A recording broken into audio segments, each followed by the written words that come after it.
now I'm back stronger and better than ever. The interim UFC welterweight champion of the world. I've never been more ready for a fight in my life.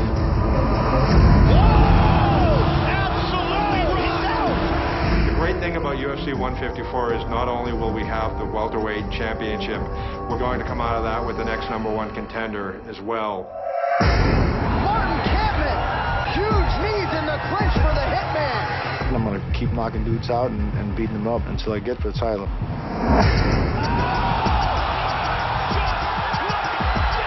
I gotta beat Kampmann to get to that UFC title, and nothing else matters. And it is all over! Unbelievable shot.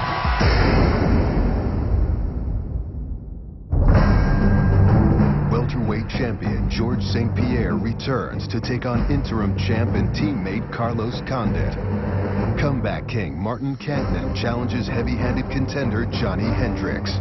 The countdown to UFC 154 starts now. I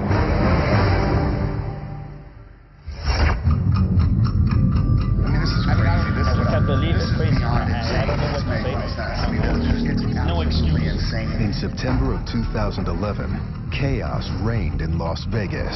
1,600 fights I've done. This has never happened. Never. Nick Diaz, slated to face George St-Pierre for the welterweight title, was MIA, a no-show for his second straight day of promotions. In Albuquerque, Carlos Condit was grabbing a bite between workouts. I'm sitting down and having lunch, and my manager calls me and says Diaz is out. He asked me if I think I could beat George. Told him absolutely. He told me I had the fight, and started to cry. Got pretty emotional. I called my dad. My dad has been there since day one. When I first started training in mixed martial arts, I didn't even have my license, and my dad would get out of work early every single day and take me down to the gym. He was very clear, he was very calm, and he said they offered me the title shot against George St-Pierre. And I said, and you said? And he said, I said, I accept it. And I said, good. This is my dream. This is what I've wanted to do since I was a little kid. I sacrificed a lot to finally be at this point where I have my goals, my dream, at my fingertips. Within a few weeks, that dream turned into a nightmare for both fighters. Condit's title shot disappeared when a knee injury forced St-Pierre out. I was wrestling, and I tried to avoid a takedown, and I hurt my knee. I thought I stretched my hamstring, but a month and a half after, I took a picture, and I found out it was my ACL that was torn. I was devastated. Surgery would keep St-Pierre out for at least 9 months. Condit, instead, faced Nick Diaz for the interim title last February. The game plan was, don't stand in front of the guy, break down his mobility with leg kicks. That was a powerful leg kick there, landed by Condit. And try to take him out with power without getting into extended exchanges with him, which is where he really excels. Nice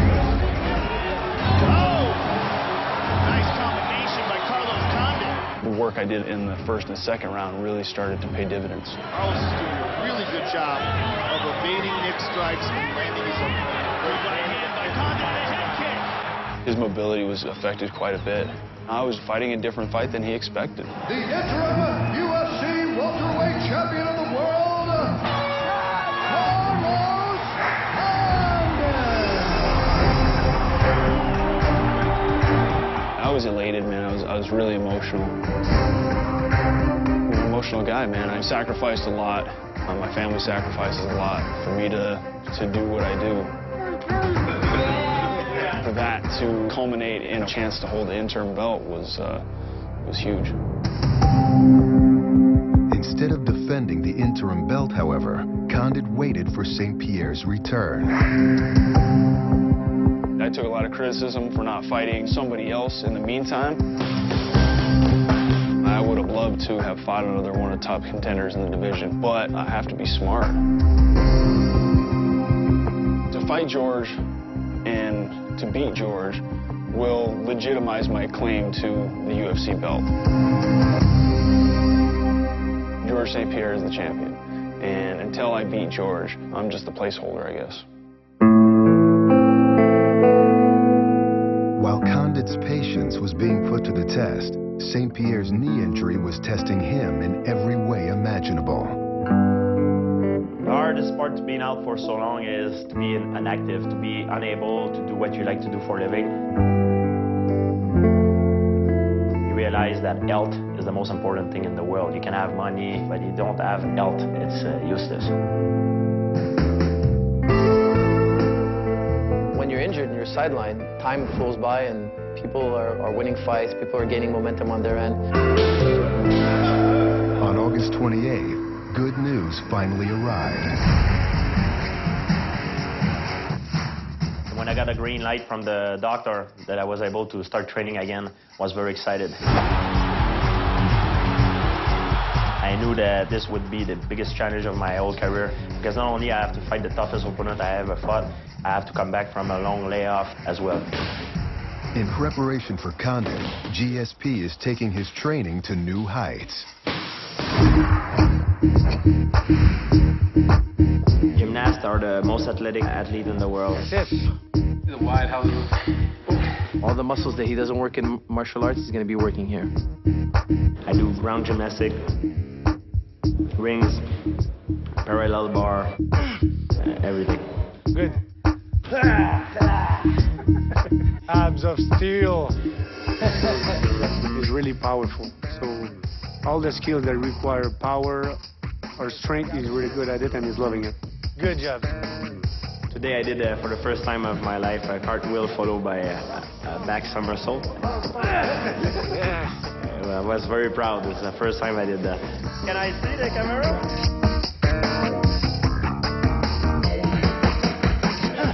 Believe it, that's amazing.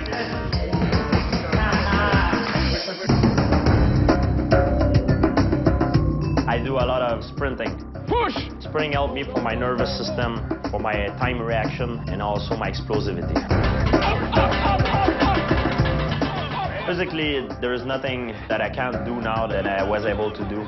I'm 100% physically.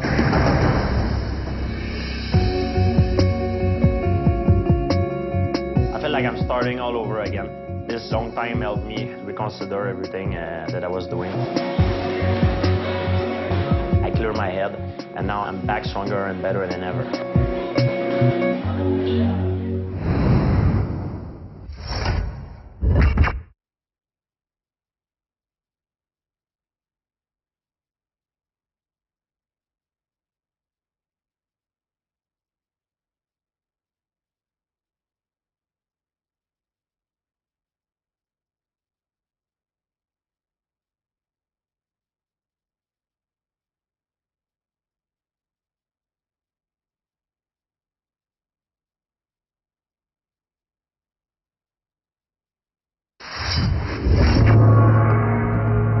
It's taken more than a year for the welterweight fight between George St-Pierre and Carlos Condit to come together. But one thing that hasn't changed in that time is the challenge of sharing a trainer, Greg Jackson. We really haven't trained at all together. I think both of us kind of saw this on the horizon. I'm from Montreal. I was not at Greg all the time. We crossed paths a couple of times. We never had a chance to train together. When he's at the gym, he trains on his side of the gym, I train on mine. We knew it was going to happen eventually, and we have our teammate protocols in place, which is where I step out, and some of the coaches will help George, and some of the coaches will help Carlos. My corner will be Firas Zahabi, John Denaher, and Phil Nurse. I'm going to be training with Mike Winklejohn, who's been my striking coach for the last couple of years. I'm going to be training with Chris Luttrell, who's one of the founding members of Jackson's incredible trainer. I've seen this fight coming. I think everybody has. I told Carlos several fights before, I want to start working early how to defeat the champion, me and George. And so we've already been kind of putting some time aside and been working some things when he does face George. It's hard in a way for me to step back because I'm so involved with both of their careers for so many years now. I need the jab, and I need a lot of movement. This is 5 minutes of war. Now you go and give it to me. But no matter who wins, the belt stays on the team. St-Pierre is looking to prove he can return to top form following his devastating knee injury. It's been a year and a half. I can't wait to fight. I'm very excited.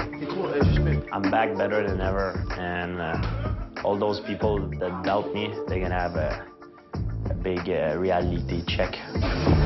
If I expect him to have ring rust or be kind of slow off the blocks or something, and then he comes out and he's better than ever, then what? I'm training and preparing for the best GSP.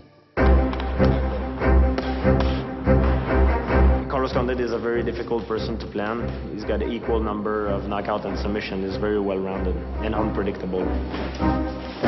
I'm hard to fight, no matter what position we're in. I try to not only beat you down physically, but break you mentally. Carlos's biggest strength is his stand-up and ground at equal level. And his weakness is obviously his wrestling. George is much more experienced in the wrestling domain. Look how fast he gets involved. St-Pierre, relentless. St-Pierre looking to sweep. Fitch loses it. And St-Pierre's out. George has been able to take down a lot better wrestlers than me. Oh, good takedown. Good takedown. What athleticism and power by George St-Pierre. But I'm prepared for that. My ground game is pretty formidable. Carlos' jiu-jitsu, it's at a high level. People just haven't seen it because he's been knocking the crap out of people standing up. We're gonna have to deal with a guy that has knockout power, very technical striker, and a great ground game as well. It makes him very dangerous. In the stand-up game, Carlos definitely has the edge. He has knockout power, which George doesn't have. I think I have a little bit more creative striking style. This kid is good. He does have good kicks.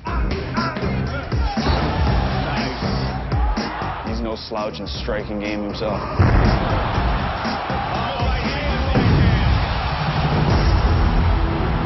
I'm not afraid of Carlos Condit stand up, and I'm gonna be willing to strike with him. This is it, gentlemen. 5 rounds. This fight is going to be mixed martial arts at its best. Pure electricity. You know, you want a fight to make the hair stand up on the back of your neck? It's going to be this one. The welterweight title is on the line. Oh, big hit. I do believe I can knock him out or submit him. I've never been more ready for a fight in my life.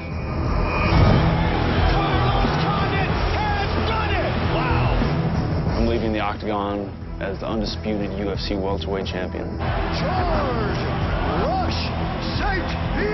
I will leave with the belt. There is no doubt in my mind.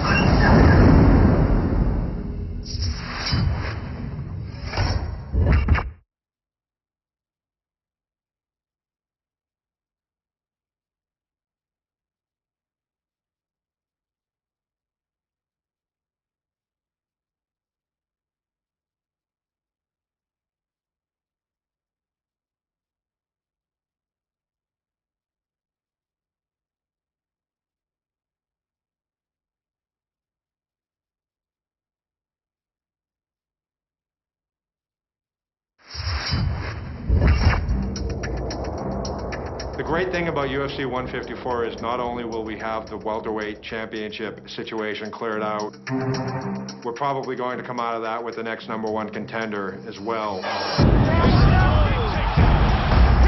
all over! Johnny Hendricks! Martin Kampmann rallies again. Huge knees in the clinch for the Hitman. These are two talented guys. The winner of this will be a legitimate contender for the welterweight title. In December of 2011, Johnny Hendricks took on elite welterweight contender John Fitch. Now bring it on, come on! Fitch and Hendricks, and here we go.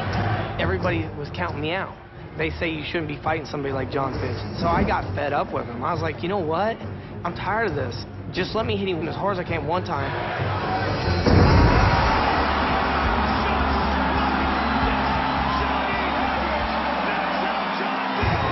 That punch changed my life. Welcome to the big time, brother. Congratulations. Yeah, after that fight, people wanting to see what's like in Johnny's world. Growing up, we didn't have a lot of money, but we got enough to get through. It showed me the family part was more than anything that money could buy, and we did everything together.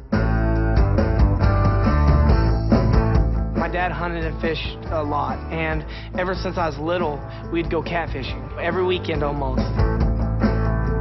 The main reason I got into wrestling is because my dad, I just like that one-on-one competition. Johnny won 3 state high school wrestling titles in Oklahoma and 2 college national championships at Oklahoma State. Upon graduation, he traveled to Las Vegas to study MMA. In one of his first sparring sessions, he was knocked out cold. I woke up the next morning feeling awesome. It was the weirdest thing. I felt like I slept for 4 days straight. I was like, oh yeah. My dad's sitting there by my bedside, and he goes, you got knocked out. I was like, really? And I said, all right, I want to do this. And my dad's like, what? You just got knocked out and you say you want to fight for a living? I'm like, yeah. Seemingly impervious to pain, Johnny won his first 5 fights.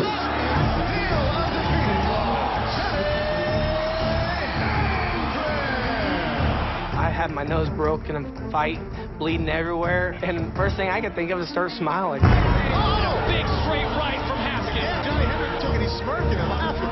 Tough guy, wow. That kind of mentality, I think, separates me from a lot of the other guys.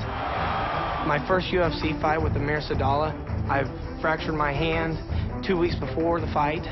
I broke my nose a week and a half before the fight, and then I fractured my thumb the week of the fight, and I almost backed out of it. Johnny Hendricks, he's in trouble. It is over! Then I knock him out. It's like, I guess I do belong here. Then I start building confidence, and the more fights I have, the more confidence and the more belief I have in myself. Hendricks has power. He's a very explosive tank of a man. Along with his confidence, Johnny's beard began to grow. As soon as I find out who I'm fighting that day, I let it grow. But whenever I wake up, I look in the mirror, I'm like, okay, I'm getting closer to my goal, because the longer it gets, the closer I am. I hate the beard, but I deal with the beard because I love the day he shaves it off. So after the fight, I shaved my beard. I'm so excited to see her and my girls that I'm actually able to say, okay, it's family time, nothing else matters. It's all whatever she wants to do at that point. After defeating Amir Sadallah, Johnny won 6 fights in the UFC in 2 years, culminating with the knockout of Fitch. 5 months later, he took on Fitch's teammate. Big right. Big shot by Condit. Hendricks is wobbling. Pushing forward early. The Josh Koscheck fight is a lot of pressure because the world knew me as one-hit guy. Nice uppercut in the left hand. Because that's what he said, too. It was a lucky shot and all this other stuff. Now, I had to go out there and make sure that I got my hand raised and show that I did belong there. Johnny Hendricks! I want to be a UFC champ, and I'm almost there. What do you think is next for you? Give me that title, baby. I want to bring it home, Texas. Johnny Hendricks dominant tonight.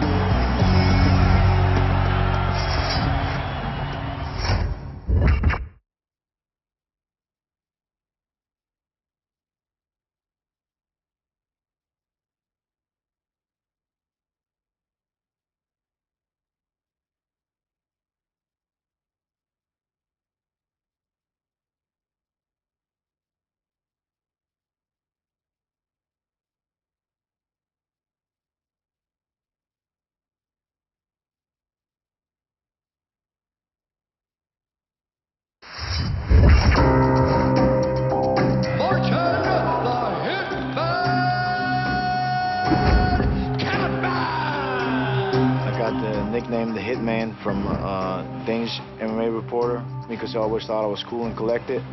Whenever I fought, I did study engineering for a while. I like to analyze stuff and break it down and see how I can make stuff better. There's no weaknesses in this guy's game. He's well-rounded. When I fight, I try to be calm and collected and go in and just do business, you know. Some guys like to get real emotional before that fight. I don't do that. I just stay focused on the task at hand. Don't confuse that analytical approach with a lack of heart. I fought Drew McFedries, I got knocked down. Chapman being punished early by McFedries. Triangle. Trying to finish off McFedries. He's out. It is over. I fought Talis Latis, I got knocked down. Big right hand by Talis out of nowhere. See if Martin can recover. Kidman looking for the highlight reel finish. And another left connect. I've been knocked down, bloodied up a bunch of my fights and come back and won.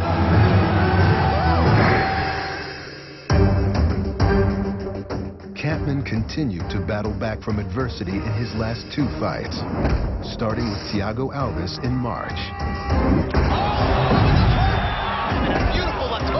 In the end of the 3rd round, I felt I was probably behind in the scorecards, even though it's a back-and-forth fight. But I had the opportunity to go for that submission and got the tap out. Kampmann has a guillotine choke that's very tight on Thiago Alves. What a comeback for the Hitman. Remember the fight I got caught early on with a shot that took my legs away. And there's the power going, Burger. But the 2nd round, I got him back. Yeah, counter from Kampmann. And got him a good knee and knocked him out. You can never look past me. I want to fight for the title, of course. It's a long road, but I'll get there. And right now, Johnny Hendricks is in the way. Johnny's tough. I trained with him, and I know he's coming to fight. Finish strong, let's go. I know how he trains. He knows how I train. Nice, Johnny. He's a tough fighter. He always finds a way to win. He was helping me out with my wrestling. I was helping him out with his striking. Since then, his striking has gotten a lot better, and my wrestling has gotten a lot better. But I still feel I'm a lot slicker than him in the stand-up. I'm going to show that when I kick him in the beard. You know you're going to get good striking from the guy. Good kickboxing and good Muay Thai. Good knees in the clinch. Very nice knee by Kampmann. But I hit harder.